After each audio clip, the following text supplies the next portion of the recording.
ओम शांति। आज की मुरली का सार। मीठे बच्चे, तुम्हारा प्यार विनाशी शरीरों से नहीं होना चाहिए। एक विदेही से प्यार करो। देह को देखते हुए नहीं देखो। प्रश्न है, बुद्धि को स्वच्छ बनाने का पुरुषार्थ क्या है? स्वच्छ बुद्धि की निशानी क्या होगी? उत्तर है, देही अभिमानी बनने से ही बुद्धि स्वच्छ बनती है। ऐसे देही अभिमानी बच्चे अपने को आत्मा समझ एक बाप को प्यार करेंगे, बाप से ही सुनेंगे। लेकिन जो मूढ़मती हैं वह देह को प्यार करते हैं, देह को ही सिंगारते हैं। सुनते हैं मुख्य पॉइंट। पहली पॉइंट, बाबा के शरीर में भी तुम्हारा प्यार नहीं होना चाहिए, रिंचक मात्र भी नहीं। यह शरीर तो कोई काम का नहीं है। मैं इस शरीर में प्रवेश करता हूँ सिर्फ तुमको समझाने के लिए। यह है रावण का राज्य, पराया देश। मेरे सिवाय और कोई देहदारी को याद करते हो तो इसको कहा जाता है देह अभिमान। भले यह देहदारी तुम्हारे सामने है, परंतु तुम इनको नहीं देखो, इनको भी वर्षा वह देते हैं, तो बुद्धि उस तरफ जानी चाहिए। दूसरी पॉइंट, बाप कहते हैं मूढ़मती जो होंगे वह देह को याद करते रहेंगे, देह से प्यार रखेंगे।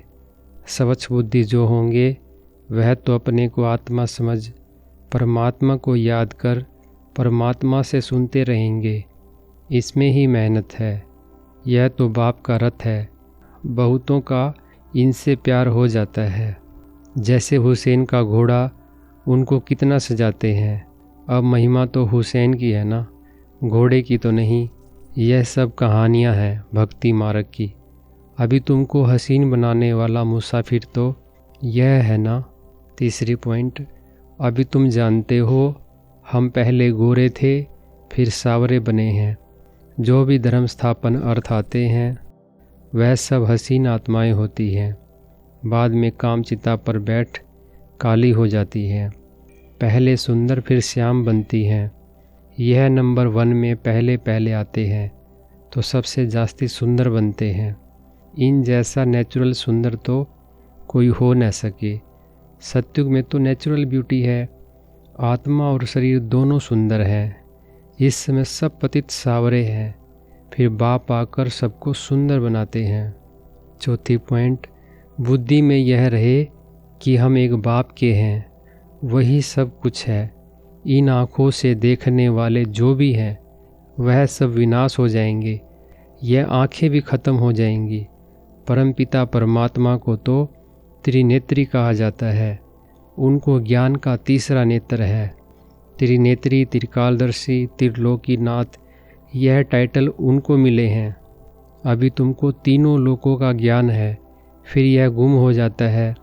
जिसमें ज्ञान है वही आकर देते हैं। पांचवी पॉइंट, मनुष्य तो बहुत अंधश्रद्धा में है, देहदारियों में ही मोह रखते हैं। अब तुमको देही अभिमानी बनना है। एक में ही मोह रखना है। दूसरे कोई में मोह है तो गोया बाप से विपरीत बुद्धि है। बाप कितना समझाते हैं, मुझ बाप को ही याद करो। इसमें ही मेहनत है। तुम बच्चों को 84 जन्मों की हिस्ट्री जाग्राफी बाप ही समझाते हैं। वह तो सहज है ना। बाकी याद की ही डिफ़िकल्ट सब्जेक्ट है। बाप के साथ योग रखने में कोई भी होशियार नहीं है। छठी पॉइंट, जो बच्चे याद में होशियार नहीं वह जैसे पंडित हैं। ज्ञान में बल कितने भी होशियार हों, याद में नहीं रहते तो वह पंडित हैं। बाबा पंडित की एक कहानी सुनाते हैं ना, जिसको सुनाया वह तो परमात्मा को याद कर पार हो गया। पंडित का दृष्टांत भी तुम्हारे लिए है। बाप को तुम याद करो तो पार हो जाएंगे। सिर्फ मुरली में तीखे होंगे तो पार जा नहीं सकेंगे। बहुत अच्छी सर्विस करने वाले हैं, परंतु बुद्धियोग ठीक नहीं होगा तो फंस पड़ेंगे। सातवीं पॉइंट, योग से हेल्थ, ज्ञान से वेल्थ मिलती है। योग से शरीर की आयु बढ़ती है। आत्मा तो बड़ी छोटी होती नहीं।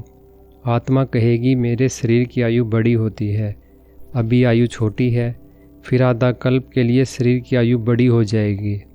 हम तमो प्रधान से सतो प्रधान बन जाएंगे। आत्मा पवित्र बनती है।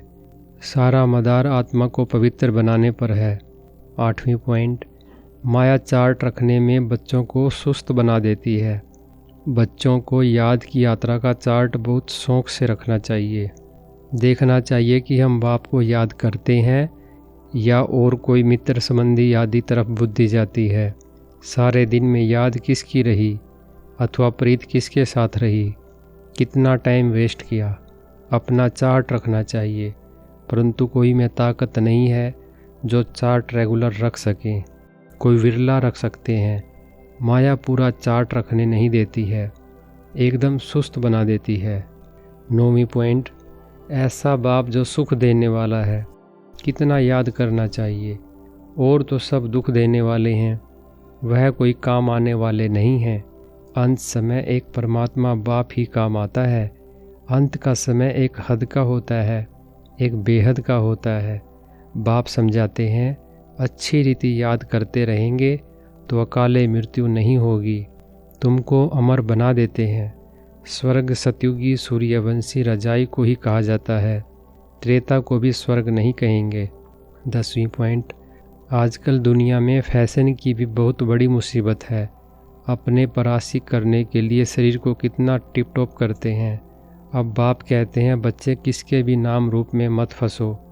लक्ष्मी नारायण की ड्रेस देखो कैसी रॉयल है। सतयुग में तो कायदे सिर चलन होती है, वहाँ तो नेचुरल ब्यूटी है ना, अंधश्रद्धा की बात नहीं। यहाँ तो देखने से दिल लग जाती है तो फिर और धर्म वालों से भी शादी कर लेते हैं। 11वीं पॉइंट, तुम अभी राम संप्रदाय बने हो। पांडव और कौरव एक ही संप्रदाय के थे, बाकी यादव हैं यूरोपवासी। गीता से कोई भी नहीं समझते कि यादव यूरोपवासी हैं, वह तो यादव संप्रदाय भी यहाँ कह देते हैं। बाप बैठ समझाते हैं, यादव हैं यूरोपवासी जिन्होंने अपने विनाश के लिए यह मूसल आदि बनाए हैं। पांडवों की विजय होती है, वह जाकर स्वर्ग के मालिक बनेंगे। शास्त्रों में दिखाया है, पांडव गल मरे, फिर क्या हुआ, कुछ भी समझ नहीं। बाबा के पास बच्चे आते हैं, कहता हूँ भल जेवर आदि पहनो। कहते हैं, बाबा यहाँ जेवर शोभते कहाँ हैं, पतित आत्मा पतित शरीर को जेवर क्या शोभेंगे। वरदान है, गृहस्थ व्यवहार और ईश्वरीय व्यवहार दोनों की समानता द्वारा सदा हल्के और सफल भव। विस्तार है, सभी बच्चों को शरीर निर्वाह और आत्म निर्वाह की डबल सेवा मिली हुई है, लेकिन दोनों ही सेवाओं में समय का, शक्तियों का समान अटेंशन चाहिए। यदि श्रीमत का कांटा ठीक है तो दोनों साइड समान होंगे, लेकिन गृहस्थ शब्द बोलते ही गृहस्थी बन जाते हो तो बहानेबाजी शुरू हो जाती है। इसलिए गृहस्थी नहीं ट्रस्टी हैं। इस स्मृति से गृहस्थ व्यवहार और ईश्वरीय व्यवहार दोनों में समानता रखो तो सदा हल्के और सफल रहेंगे। स्लोगन है, फर्स्ट डिवीज़न में आने के लिए कर्मेंद्रिय जीत माया जीत बनो। अच्छा, ओम शांति।